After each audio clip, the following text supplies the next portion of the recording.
De hoy tenemos programado culminar el contenido de este primer parcial y realizar también la segunda asignación acumulativa. Entonces vamos a tratar de ser certeros en la exposición para que de esa manera en esta sesión podamos cumplir con ese objetivo. La tercera función que nos falta analizar, que para muchos es la más árida, es la función de asignación, que tiene que ver con gestión macroeconómica. Es una gestión eminentemente macroeconómica. Entonces, antes de verlo de manera teórica, que la gente pues muchas veces piensa que la teoría es muy aburrida, que es muy complicado, etcétera. Voy a comenzar revisando rápidamente un caso práctico para que a partir de aquí cobremos confianza o tengamos idea, cobremos conciencia, perdón, de lo difícil que es para un país enfrentar problemas macroeconómicos y que al final eso se traduce en el sufrimiento de miles o millones de personas en esos países. Entonces, quiero que primero observemos los graves problemas que puede generar un desequilibrio macroeconómico en un país y luego vamos a ver la parte teórica para que de esa manera podamos comprender de manera más plena la importancia que tiene la función de estabilización de los gobiernos. En este caso, pues vamos a hacer algunos comentarios sobre la crisis económica que sufrió hace algunos años España. En el 2008 inició una recesión en España. La recesión es una situación en la cual el Producto Interno Bruto del país, que es la medida usual de desempeño de una economía, comienza a caer. En ese año, pues, se generó una grave crisis económica, como podemos observar en el gráfico. El Producto Interno Bruto cayó durante al menos 6 años. Venía en una trayectoria relativamente estable. Luego, en el 2008, empieza la caída, eh, propiciada, pues, como sabemos, por toda la crisis financiera internacional que afectó en especial a los países desarrollados y en la zona de Europa, España fue uno de los países más golpeados por esta situación. Entonces, esta crisis implicó una grave contracción de la economía española. El desempleo, debido a esta caída en el Producto Interno Bruto, llegó hasta el 27% de la fuerza laboral en el año 2013. Es decir, más de 6 millones de personas se quedaron sin trabajo en un país donde la tasa natural de desempleo puede ser de entre 4 y 5%. Es decir, más de la cuarta parte de la fuerza laboral de España se quedó sin empleo. Y si usted no tiene empleo, como hemos visto, pues no va a tener una fuente de ingreso a menos que tenga su propio negocio o a menos que tenga renta de algún tipo de recurso natural que usted gestione, lo cual no es la norma para la mayoría de la gente. Entonces, eh, debemos comprender lo que implicó esta crisis económica, ¿no? Millones de personas sin empleo. Ahora, la parte fiscal, ¿qué fue lo que ocurrió en cuanto a las finanzas públicas en este momento que el país entra en crisis? Estamos observando el exorbitante déficit fiscal que enfrentó España a partir de la crisis.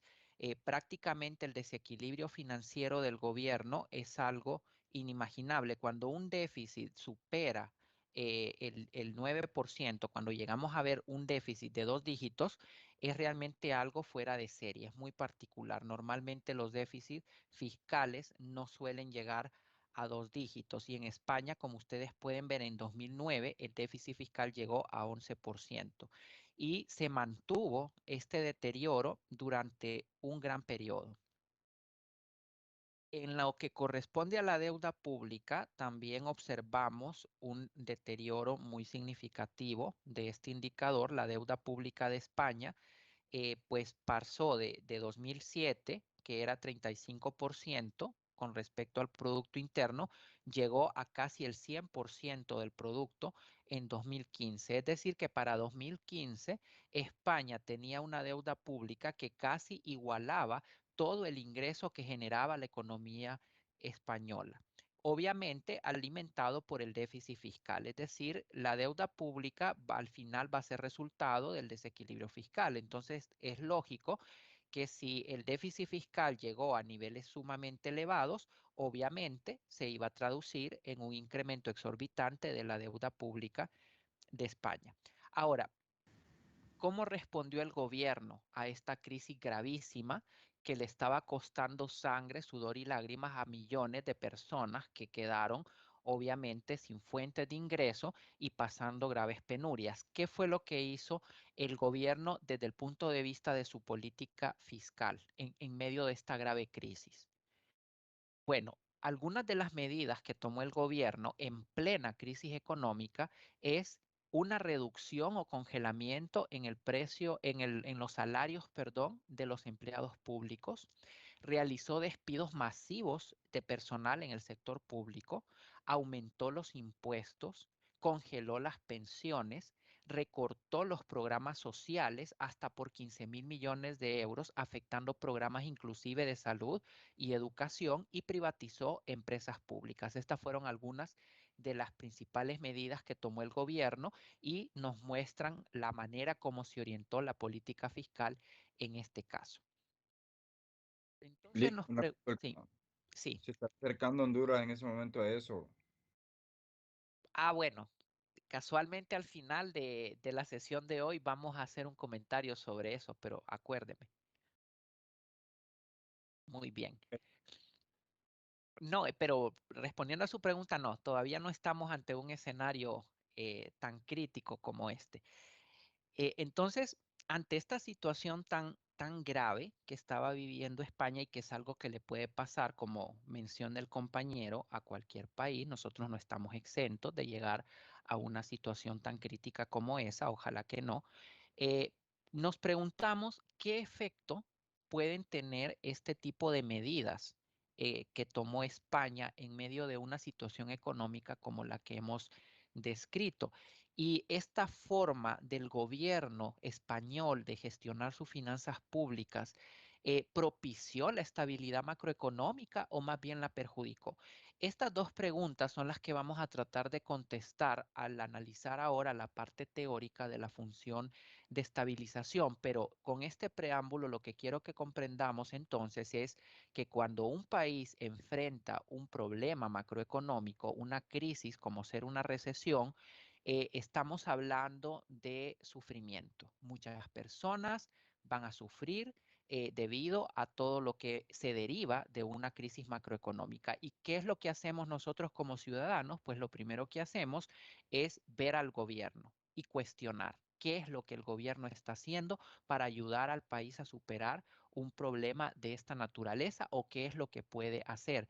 Y a veces los ciudadanos no comprendemos cómo funciona la economía, entonces tampoco podemos entender de forma clara cuáles son las medidas que pueden ayudarnos a salir de ese tipo de crisis o cuáles son aquellas medidas que más bien pueden profundizar esas crisis. Entonces vamos a analizar rápidamente este tipo de hechos a través de la función de estabilización de los gobiernos.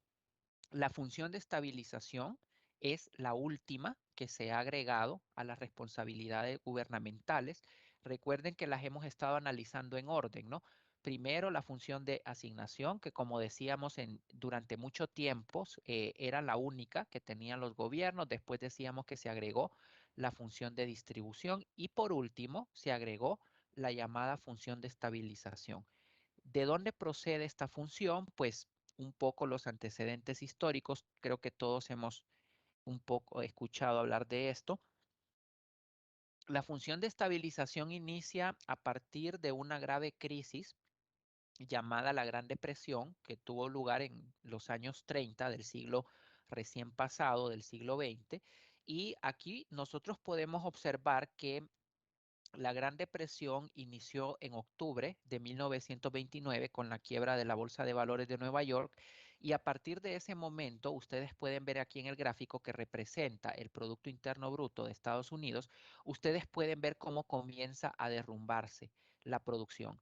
Y si se derrumba la producción, significa que los ingresos nacionales también están cayendo y por lo tanto se está generando mayor desempleo y mayor problema para las personas, que es lo que nos muestra la gráfica inferior derecha. A medida que la producción de Estados Unidos comenzó a derrumbarse, el desempleo comenzó a crecer a tasas también inimaginables. En el peor año de la Gran Depresión, el desempleo en Estados Unidos llegó al 25%, cuando la tasa normal es también entre 3 y 4%. Entonces, aquí nosotros podemos ver que la economía de Estados Unidos tardó muchos años en volver a los mismos niveles que tenía antes de la crisis. Y uno se pregunta, bueno, qué es lo que ocurrió, cómo fue posible que llegáramos a este nivel, que tantos años de crisis, de este derrumbe económico, qué fue lo que hicieron los gobiernos, en este caso el de Estados Unidos, para ayudar a mitigar ese derrumbe.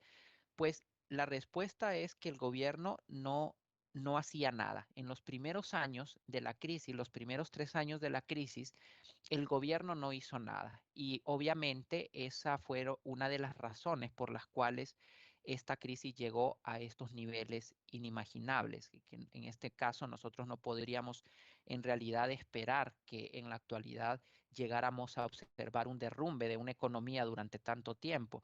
Y obviamente uno se pregunta, ¿pero por qué?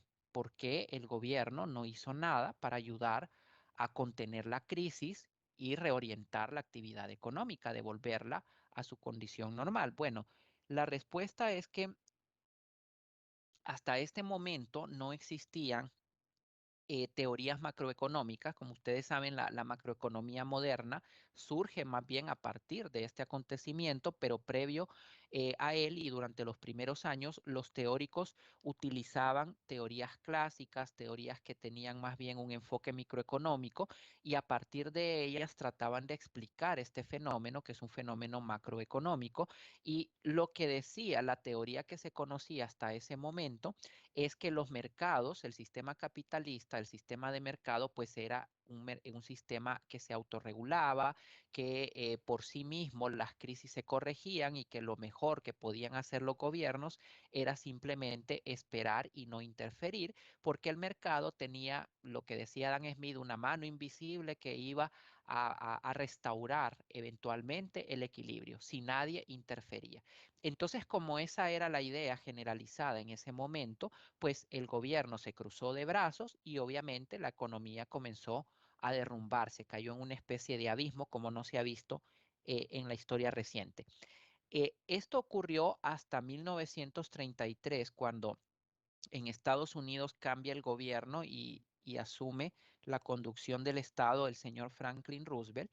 Y entonces este señor es un revolucionario. Él dice, no, yo sé que los economistas dicen que no debemos hacer nada, que el gobierno debe esperar, pero yo no puedo esperar porque lo que yo veo es que los años van pasando y la economía se sigue derrumbando, la gente está en una situación de miseria en Estados Unidos, la gente no tenía empleo, muchos perdieron su riqueza.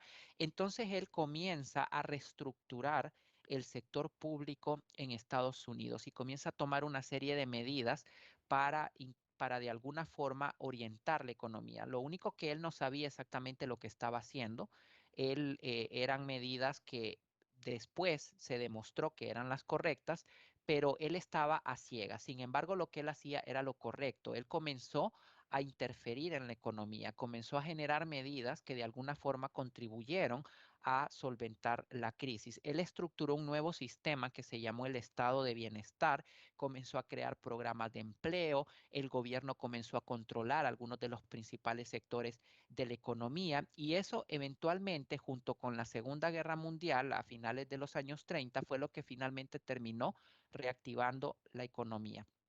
En ese momento, específicamente en 1936, surge la obra Teoría General del Empleo, el Interés y el Dinero del economista británico John Maynard Keynes, que como todos sabemos es el padre de la macroeconomía moderna, cuando él publica esa obra, que era una explicación sistemática de la crisis que se estaba viviendo, él inaugura la economía, la macroeconomía, perdón, y también inaugura la función de estabilización.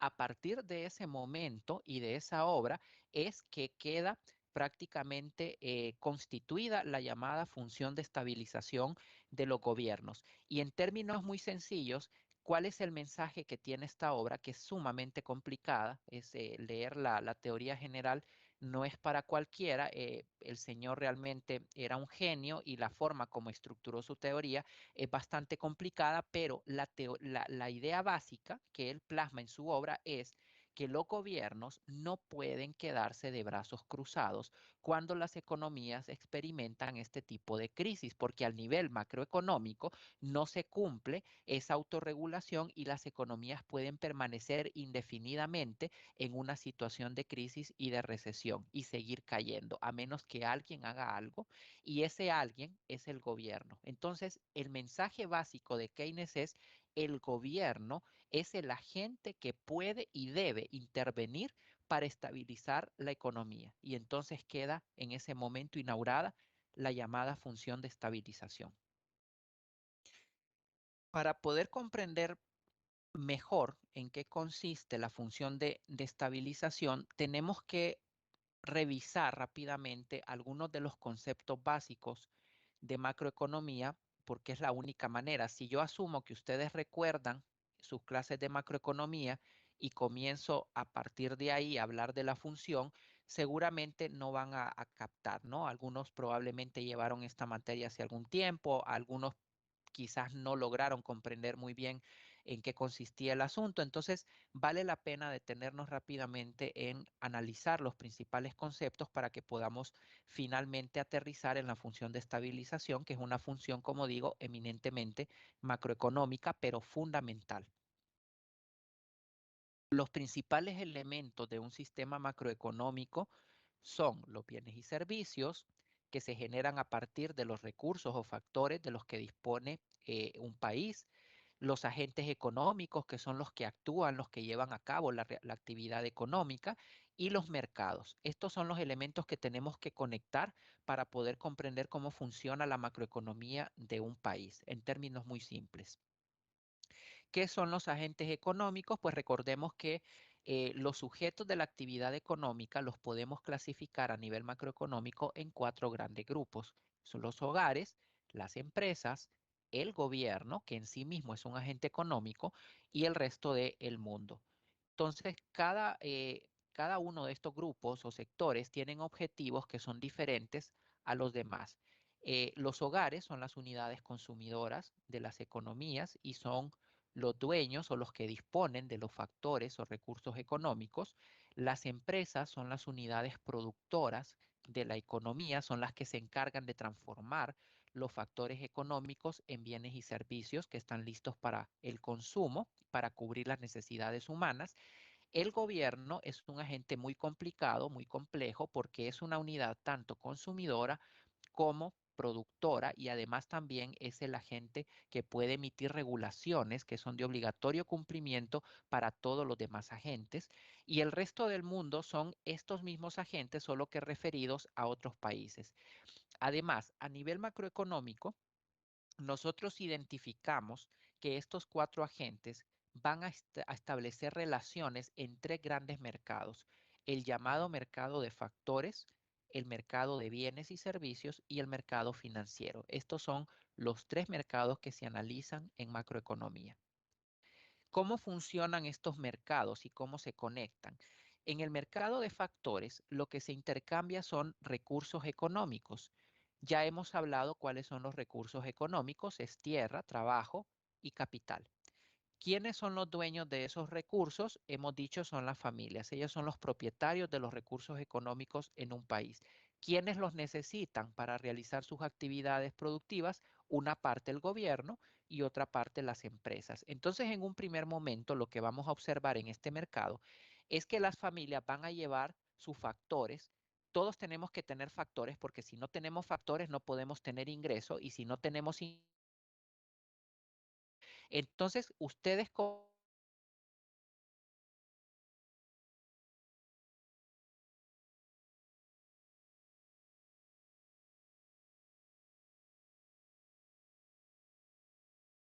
a disposición ya sea del gobierno o de las empresas. A cambio, el gobierno o las empresas nos van a entregar remuneraciones. El trabajo nos va a remunerar salario, la tierra nos va a remunerar rentas y el capital nos va a remunerar utilidades. O sea que en este mercado es donde se generan los ingresos de la economía, los ingresos de las familias. Luego, las empresas van a tomar esos factores y les van a aplicar un proceso de transformación para generar los bienes y servicios. Esos bienes y servicios que generan las empresas van a pasar al siguiente mercado macroeconómico, que es el mercado de bienes y servicios. Aquí los papeles se van a invertir. Aquí quienes van a llevar esos productos van a ser las empresas y quienes los van a comprar van a ser el gobierno y las familias. A cambio de esos bienes que las empresas van a llevar a este mercado, va a haber un gasto. Las familias y el gobierno le tienen que entregar algo a cambio a estas empresas y ese algo va a representar el gasto de la economía, el gasto en bienes y servicios. Y en tercer lugar, en el mercado financiero lo que vamos a tener es el ahorro que pueden generar cualquiera de los agentes, tanto las familias como el gobierno, como las empresas, pueden generar ahorro. El ahorro se genera cuando los ingresos de los agentes son mayores que sus gastos. Ese excedente es lo que llamamos ahorro y es lo que alimenta los mercados financieros. Además, cualquiera de los agentes puede ir a demandar créditos a este mercado. ¿Quiénes son los que van a demandar créditos o los que se van a endeudar? Aquellos agentes que tengan unos gastos que sean mayores que sus ingresos. Entonces, en el mercado financiero lo que vamos a tener es una canalización de los fondos que se obtienen a través del ahorro que se genera en la economía y que se ponen a disposición de aquellos que necesitan esos recursos a través del endeudamiento. Los mercados no están separados, sino que a nivel macroeconómico los mercados están conectados y de hecho eso es lo que compone lo que conocemos como un sistema macroeconómico. En el sistema macroeconómico vamos a observar todos estos procesos, la familia llevando sus factores al mercado de factores, generando ingresos que luego se destinan a realizar gastos en los mercados de bienes, los agentes endeudándose en el mercado financiero o alimentándolo a través del ahorro y con el resto del mundo también vamos a tener una relación comercial o también una relación financiera, todos interactuando, conectados a través de un sistema. Además de estas operaciones que se realizan en los mercados, también vamos a tener otras operaciones que no pasan por los mercados, pero que afectan todo el sistema macroeconómico. Por ejemplo, los gobiernos van a establecer impuestos, o sea, gravámenes obligatorios que van a tener que ser pagados por las familias y las empresas. No solamente el gobierno va a cobrarle impuestos a estos agentes, sino que también le va a entregar transferencias a las familias y le va a entregar subsidios a las empresas. Así que de esta manera queda más o menos completo todo el panorama de un sistema macroeconómico.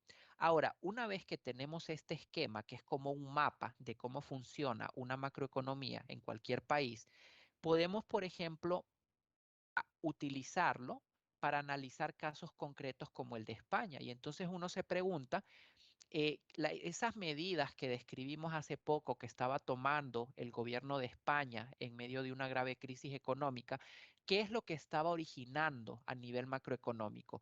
¿Estaba ayudando al país a salir de la crisis o más bien estaba hundiendo más a España en la crisis? Bueno, si ustedes recuerdan, una de las medidas que estaba tomando el gobierno en plena crisis era despidos masivos de personal y recortes de salarios de los que se quedaron empleados.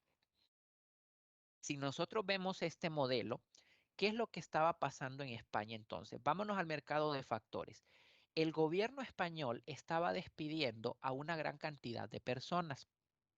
Al despedir a esas personas que formaban parte del sector de familias, significa que les estaba quitando fuentes de ingreso. O sea que una parte importante del ingreso de las familias españolas que estaban empleadas en el gobierno, de la noche a la mañana se cortó porque el gobierno realizó despidos masivos. Entonces, al quedarse estas familias sin ingreso, obviamente van a tener que responder recortando sus gastos por compra de bienes y servicios. Si las familias no tenían ingreso, no podían ir a consumir al mercado de bienes, por lo tanto comenzaron a caer las ventas de productos y cuando las empresas se dieron cuenta de que estaban vendiendo menos porque ahora la economía tenía menos ingreso, porque el gobierno realizó despidos masivos, tuvieron que hacer sus propios ajustes para mantener sus márgenes de ganancia.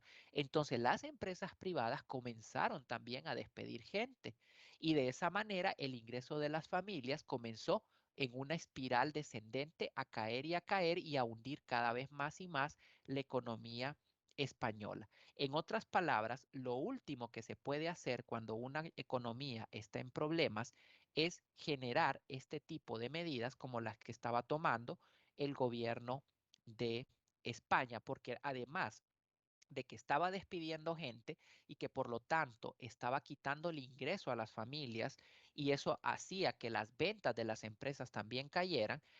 Si ustedes se fijaron, el gobierno estaba haciendo otra cosa, estaba también aumentando los impuestos. Entonces, al aumentar los impuestos, significa que le estaba quitando recursos adicionales a las familias y a las empresas que ya no podían ser destinados a consumir ni tampoco a invertir y generar más empleos. Esa fue la razón por la cual el desempleo en España llegó a esa tasa tan alta de 27%. Las medidas de política fiscal que el gobierno de España tomó eran completamente contrarias a lo que debían haber estado realizando el gobierno si lo que quería era estabilizar la macroeconomía. Aislando, estas son las variables macroeconómicas que los gobiernos controlan y que afectan a todo el sistema. El gobierno controla que va a ser una fuente de ingresos para las familias. El gobierno controla los impuestos que afectan los recursos de las familias y de las empresas. El gobierno controla las transferencias, controla los subsidios, controla el gasto de insumos que realizan las empresas, tiene endeudamiento y también realiza pagos de deuda. A través de todas estas variables, que de hecho son variables de finanzas públicas, el gobierno influye en toda la economía de un país. Dicho en otras palabras, cuando el gobierno mueve cualquiera de estas variables, eso va a tener un impacto en toda la economía, no solamente en el sector público, va a afectar también al sector privado, quiérase o no. Estas son las principales variables macrofiscales que tienen impacto en todo el sistema. A nivel de ingreso, los impuestos; a nivel de gasto, el pago de salarios del gobierno; su gasto en insumos; sus transferencias; sus subsidios; a nivel de financiamiento, el ahorro y el endeudamiento. Cualquier cambio de estas variables afecta toda la economía de un país, para bien o para mal. El Producto Interno Bruto, como acabamos de mencionar, es la medida que utilizamos para determinar cuándo un país está experimentando una crisis. Es el valor de la producción de todos los bienes y servicios finales que genera nuestro país en un determinado periodo, generalmente un año. Es la medida que utilizamos para determinar el desempeño de una economía. Una de las formas de determinar el Producto Interno Bruto de un país es sumando los gastos que realizan los diferentes sectores de la economía. Los hogares realizan gasto de consumo, las empresas realizan inversión, el gobierno también realiza gastos y el resto del mundo pues tiene sus exportaciones netas, que son las exportaciones menos las importaciones. Sumando estas variables, nosotros podemos determinar el Producto Interno Bruto de un país y por lo tanto el nivel de ingreso que está generando esa economía. La política económica es la intervención que realizan los gobiernos en la economía del país para poder lograr algunos objetivos determinados utilizando determinados instrumentos. Para poder estructurar la política económica, un gobierno tiene que considerar dos cosas fundamentales. Por una parte, el gobierno tiene que definir cuáles van a ser sus objetivos a nivel macroeconómico. Por otro, tiene que definir cuáles van a ser los instrumentos que va a utilizar para lograr esos objetivos. El problema que tiene la política económica que gestionan los gobiernos es que no se pueden alcanzar todos los objetivos al mismo tiempo. Lamentablemente, debido a la manera como funciona el sistema macroeconómico, los objetivos de política económica son mutuamente excluyentes. Eso significa que si el gobierno quiere lograr una cosa, tiene que sacrificar otra. ¿Cuáles son los principales objetivos que puede tener a nivel económico un gobierno? Garantizar el pleno empleo, estabilizar los precios, es decir, controlar una inflación, equilibrar las cuentas, el equilibrio fiscal, el equilibrio de las cuentas externas, es decir, mantener la estabilidad de nuestra moneda con relación al dólar. Esos pueden ser los objetivos de la política económica de un gobierno, pero repito, no existe en este momento ningún gobierno que pueda lograr todas estas cosas al mismo tiempo. A mí me da risa cuando veo los políticos en campaña, porque el político en campaña le promete que va a disminuir el desempleo, le promete que no va a haber inflación, le promete que va a equilibrar las cuentas fiscales, le promete que no va a haber depreciación de la moneda. Y entonces yo me digo, no, pero entonces ese político tiene que escribir un libro porque no hay forma conocida para poder lograr todas esas cosas. Y la gente incauta que no conoce de los temas, pues les termina creyendo, pero es imposible, no se puede. Si un gobierno quiere reducir el desempleo, tiene que sacrificar la inflación. Si un gobierno quiere controlar la inflación, tiene que permitir un aumento del desempleo. Lamentablemente, así funciona la economía. Entonces, por eso, el gobierno en un momento determinado va a tener que definir cuál va a ser mi objetivo prioritario. ¿Voy a combatir el desempleo? ¿Voy a combatir la inflación? ¿Voy a ajustar las finanzas públicas? Y uno de esos va a tener que lograr y los demás lo va a tener que sacrificar, al menos momentáneamente. ¿Qué instrumentos tiene el gobierno para lograr estos objetivos? Tiene principalmente dos, la llamada política monetaria y la política fiscal, que es la que nos interesa porque es la que estamos analizando y es la que funciona a través de las finanzas públicas. Las economías de los países tienen ciclos, como hemos analizado. La línea azul representa la producción real que genera una economía y la línea roja representa lo que conocemos como el producto potencial, es decir, es como una especie de nivel ideal de producción que deberían generar las economías y que difícilmente se logra. Las economías casi nunca están en la línea roja, sino que están en la línea azul. A veces están abajo de su nivel potencial y es donde tenemos lo que conocemos como una recesión, que es una crisis como la que estaba viviendo España, una caída de su actividad económica y un aumento muy grande del desempleo.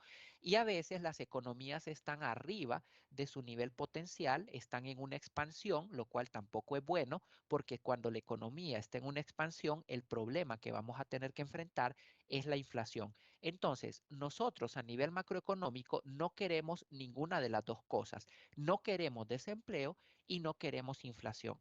Entonces, cuando los gobiernos toman medidas para ayudar a las economías a llegar a ese nivel potencial o ideal o de equilibrio, es cuando decimos que está realizando la función de estabilización. La función de estabilización es la que le va a permitir a los gobiernos controlar una recesión de una economía o le va a permitir frenar una expansión. O sea que estabilizar la economía significa controlar la fase del ciclo económico, ayudar a la economía cuando está en recesiones y frenar la economía cuando está en una expansión. Con la política fiscal, pues el gobierno puede llevar a cabo estas acciones a través del gasto y a través de los impuestos. Los gobiernos pueden influir en la situación de una economía y pueden ayudar a controlar el desempleo y pueden también ayudar a controlar la inflación, dependiendo de qué es lo que está experimentando un país en un momento determinado. La política fiscal para estabilizar la economía lo que va a tratar de lograr es contrarrestar la fase del ciclo que está experimentando el país. Si estamos en recesión, el gobierno va a tratar a través de su política fiscal, si eso es lo que tiene pensado, va a tratar de ayudarnos a superar esa recesión y si estamos en una fase de expansión, va a hacer lo propio, detener la inflación. A este tipo de orientación se le conoce como política fiscal contracíclica, o sea, precisamente es a través de este tipo de política que se lleva a la práctica la función de estabilización que estamos analizando. ¿Qué ocurre durante una fase de expansión económica? En una fase de expansión ya vimos lo que ocurre, ¿no? Los hogares comienzan a gastar, comienzan a consumir de manera excesiva, las empresas comienzan a aumentar la inversión, también hay un aumento en el balance externo y entonces esta presión excesiva de gasto privado está generando una inflación porque está alejando demasiado la economía de su nivel de equilibrio o de su nivel potencial. Entonces, ¿qué es lo que hace el gobierno en este caso para poder detener esa presión inflacionaria provocada por un aumento excesivo del gasto privado? En este caso, lo que el gobierno tiene que hacer es traer la economía a la realidad. Es como que todo mundo en el sector privado ha comenzado a gastar y como que están en las nubes y no están ubicados y el gobierno tiene que arrastrar la economía hacia abajo, o sea, contener esa expansión. ¿Cómo lo hace? Bueno, el gobierno lo puede hacer de dos formas. Puede aumentar los impuestos. Al aumentar los impuestos es como si le dijese al sector privado, van a tener que gastar menos, porque ahora yo le voy a quitar una parte mayor de sus recursos. O puede hacer otra cosa, el gobierno puede disminuir sus gastos. Cualquiera de las dos cosas puede ayudarle a un gobierno a contener una inflación y a frenar una economía en expansión. Aumentar los impuestos o reducir el gasto público es lo que se recomienda para estabilizar la economía cuando lo que se está experimentando es una expansión y por lo tanto una inflación. Ahora, ¿qué pasa si la economía está en una recesión? Que es como si no avanzara, como si la economía se estancara, la producción comienza a aumentar, a disminuir, perdón, y el desempleo comienza a incrementarse. En ese caso, lo que está ocurriendo es que hay una disminución en el gasto privado. Las recesiones se originan porque los hogares comienzan a consumir menos, las empresas comienzan a invertir menos y hay un desequilibrio en el balance externo. Entonces, esto es lo que está arrastrando la economía, la está alejando por debajo del nivel de equilibrio potencial y está aumentando el desempleo y ocasionando grave problema a la población, a las familias. Entonces, ahí nos preguntamos, ante esta situación, si esto fuese lo que está ocurriendo en el país, ¿qué es lo que debe hacer el gobierno para estabilizar la economía? Aquí es al revés. Aquí lo que el gobierno trata de hacer es evitar que la economía siga cayendo. Aquí es lo que el gobierno tiene que hacer con su política fiscal es mejorar, orientar o reactivar la actividad económica, como alar la economía de nuevo hacia arriba, a su nivel potencial. ¿Cómo lo haría? Puede hacer dos cosas. Puede disminuir los impuestos. Al disminuir los impuestos es como si le estuviese diciendo a las familias y a las empresas, consuman más, inviertan más, reactiven la economía, les estoy dando más recursos porque ahora les cobro menos impuestos para que lo utilicen en gasto. Y si aumenta el gasto privado, la economía se reactiva. Otra cosa que el gobierno podría hacer es aumentar su propio gasto. Al aumentar el gasto público, el gobierno también puede ayudar a contener una recesión. En este caso, pues al final, como hemos visto, utilizando los impuestos y el gasto público, lo que el gobierno va a tratar de hacer es hacerle contrapeso a la fase del ciclo económico. Y eso es lo que significa estabilizar la economía. Esa es la función de estabilización macroeconómica. Si volvemos al caso de España, ustedes van a ver que el gobierno no estaba haciendo estabilización macroeconómica porque la economía estaba derrumbándose y el gobierno estaba haciendo todo lo contrario de lo que dice la teoría. El gobierno dice, si la economía está cayendo, gobierno, aumenta el gasto público, disminuya los impuestos, eso reactiva una economía. Y España estaba haciendo todo lo contrario. España estaba aumentando los impuestos en medio de una recesión y estaba disminuyendo el gasto público. En otras palabras, el mismo gobierno es el que estaba terminando de hundir la economía española. Y por esas medidas de política fiscal del gobierno es que el desempleo llegó al 27% y 6 millones de personas pasaron graves penurias. Eh, ¿El gobierno puede utilizar la política fiscal siempre para hacer la estabilización macroeconómica? No. El gobierno no siempre va a poder utilizar la política fiscal para estabilizar la economía. Eso va a depender principalmente de dos cosas. Va a depender de cuál es la situación de las finanzas públicas cuando inicie la crisis económica y va a depender de qué tan severa es esa crisis, es decir, de qué tanto debería ser la intervención del gobierno. La política fiscal tiene un impacto en las cuentas del gobierno, en el balance fiscal. Cuando nosotros tenemos una expansión económica y el gobierno quiere controlarla, pero una recesión, y el gobierno quiere controlarla, como hemos visto, lo que tiene que hacer es aumentar el gasto y disminuir los impuestos.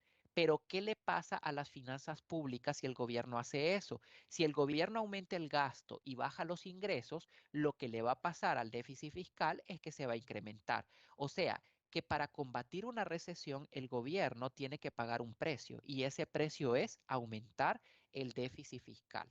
Ahora, si el gobierno quiere controlar una expansión, la teoría dice que tiene que disminuir el gasto y tiene que aumentar los impuestos. Entonces, una expansión va a originar una mejora en las cuentas fiscales, va a originar una reducción del déficit fiscal.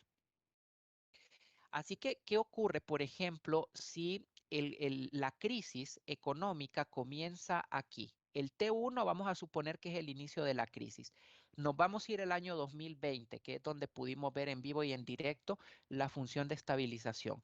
¿En qué momento, en qué mes estalló la crisis por la pandemia? Más o menos como en marzo, si no mal recuerdo. A finales de marzo, el gobierno decidió establecer una serie de medidas para poder contener la pandemia del COVID-19 que obviamente destruyeron la economía porque prácticamente se paralizó la actividad económica.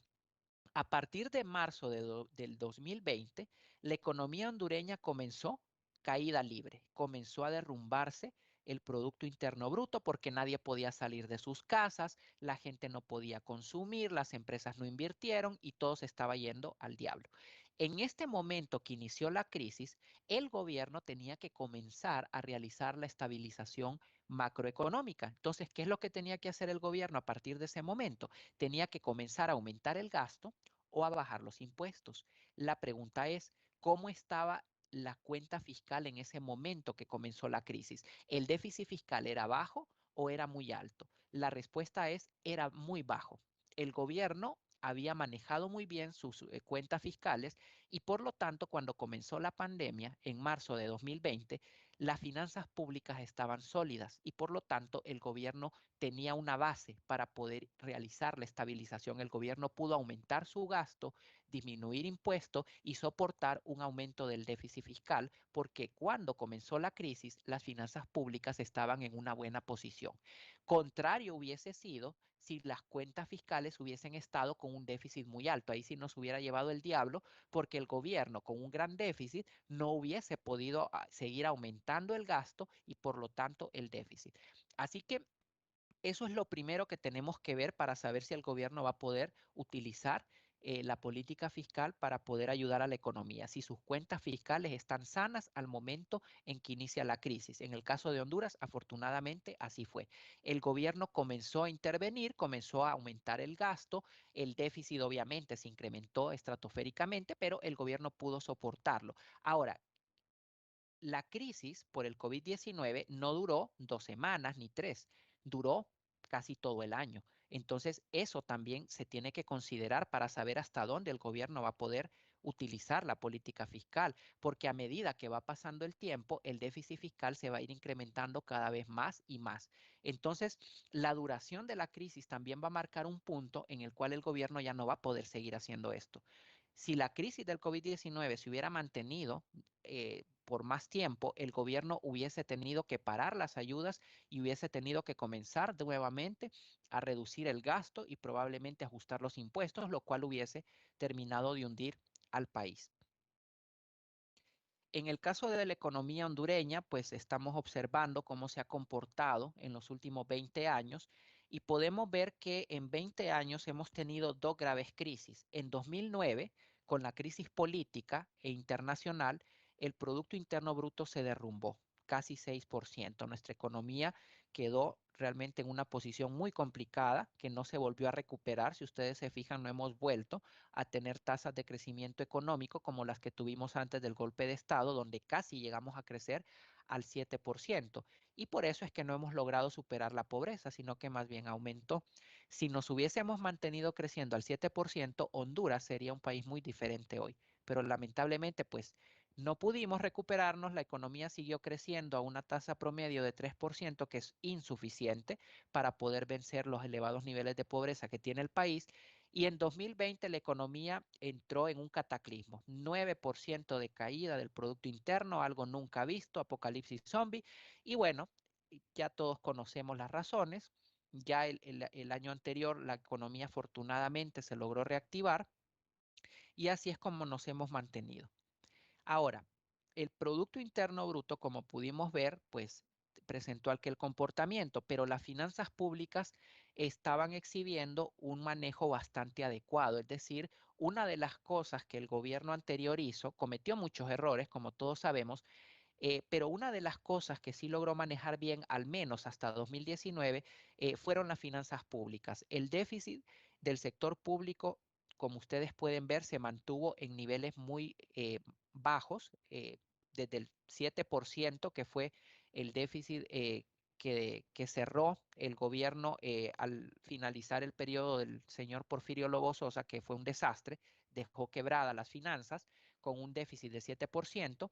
A partir del gobierno de Hernández, el déficit comenzó a disminuir y él prácticamente lo equilibró. Ya para 2019, las finanzas públicas estaban casi equilibradas y este manejo sano de las finanzas fue lo que le permitió al gobierno intervenir y al final, el 2020, pues elevó el déficit fiscal a casi 7, a casi 8%, pero eso fue posible debido a que las finanzas estaban fortalecidas, debido a todo el ajuste que se hizo en los años previos.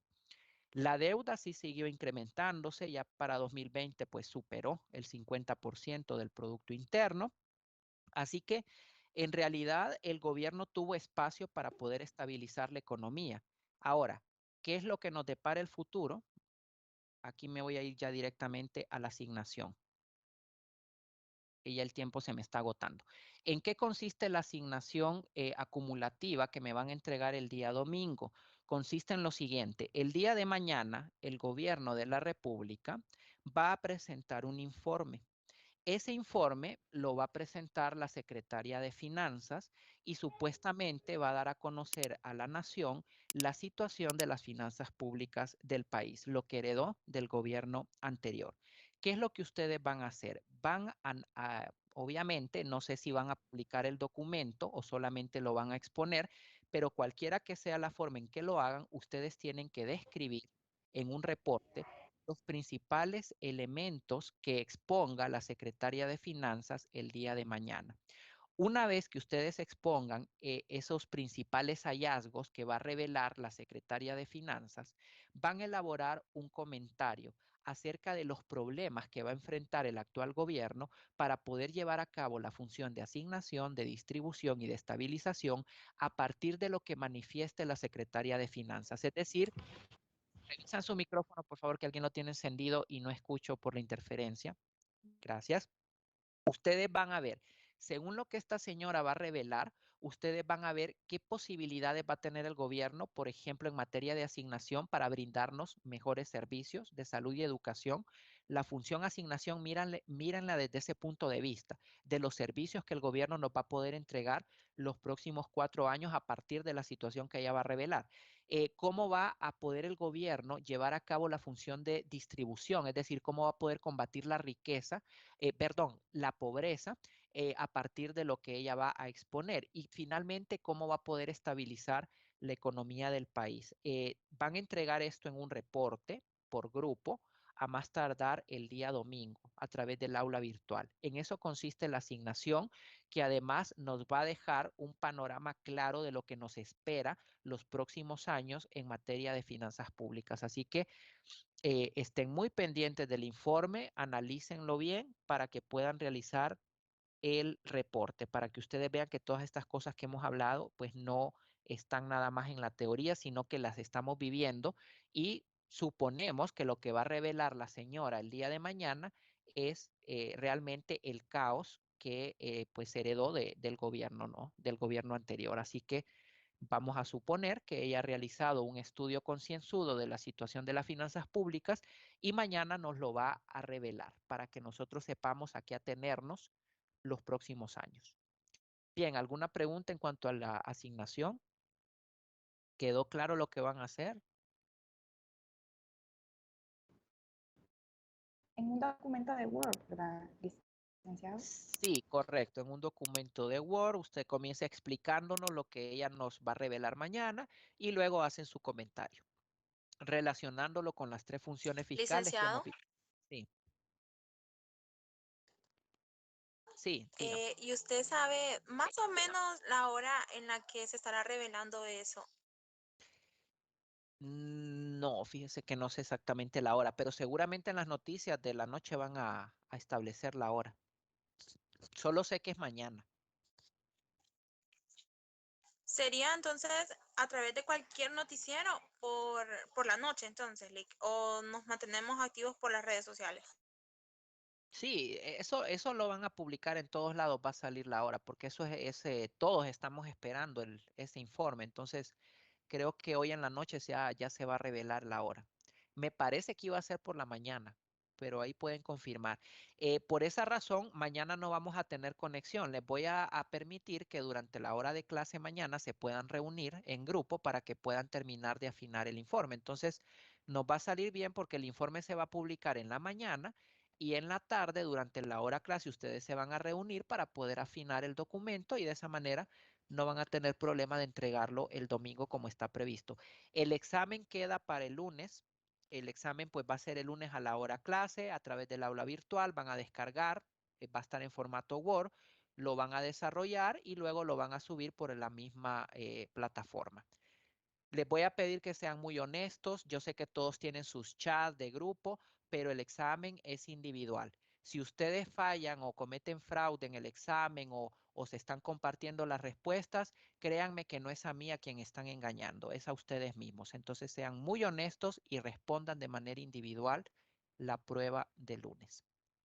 Cualquier cosa a través del chat me pueden estar escribiendo, a través del WhatsApp, si tienen algún problema para descargar el documento o para enviarlo, inmediatamente me lo hacen saber para poder ayudarles. Eso le iba a comentar, que si hay un problema en el campus, ¿cómo hacer en ese caso? Sí, inmediatamente me escribe. Yo por eso les di mi número a todos, ¿verdad? Todos lo tienen. Ok, Si no lo voy a volver a decir, es 31 73 89 54. Ese es mi número. Voy a estar pendiente para que ustedes ahí me puedan contactar por cualquier problema que tengan. El internet ha estado fallando bastante. De hecho, ayer yo por eso no pude conectarme. Estaba conectado y justo antes de que empezara la sesión, el internet se me cayó. Entonces, ese tipo de cosas les puede pasar, así que solamente me escriben para que podamos resolver. Si alguien no me escribe en el momento, entonces yo doy por entendido de que no realizó el examen y no podemos hacer nada. ok, Bien, entonces, si no hay más consultas, pues daríamos, sí, dígame. Una consulta con respecto a ese informe, usted va a necesitar que se le haga tanto la sujeción.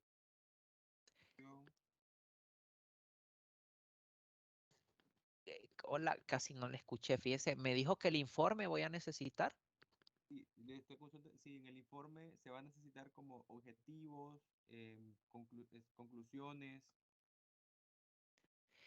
No, háganlo muy ejecutivo, porque obviamente de aquí al domingo no podemos desarrollar un informe muy extenso, sino que solamente preséntenlo en términos de describir qué es lo que ella va a revelar, cuáles son los principales hallazgos en materia de finanzas públicas, qué es lo que está heredando el nuevo gobierno, y luego en la segunda parte de ese informe ustedes van a hacer su comentario de cómo esa situación nos va a afectar o le va a afectar al gobierno en materia de asignación, de distribución y de estabilización.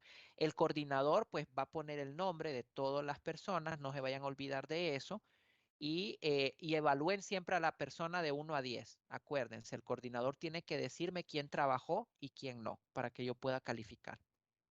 Entonces, es un informe muy ejecutivo. No quiero 20,000 páginas, quiero cosas concretas, pero que sean fruto de la reflexión del grupo. Gracias. Listo, Lick, muchas gracias. Bueno, a la orden. A ver qué sorpresa nos llevamos mañana. Yo sospecho que va a ser apocalíptico. Bien, buenas noches a todos y el lunes, pues recuerden el examen, ¿no?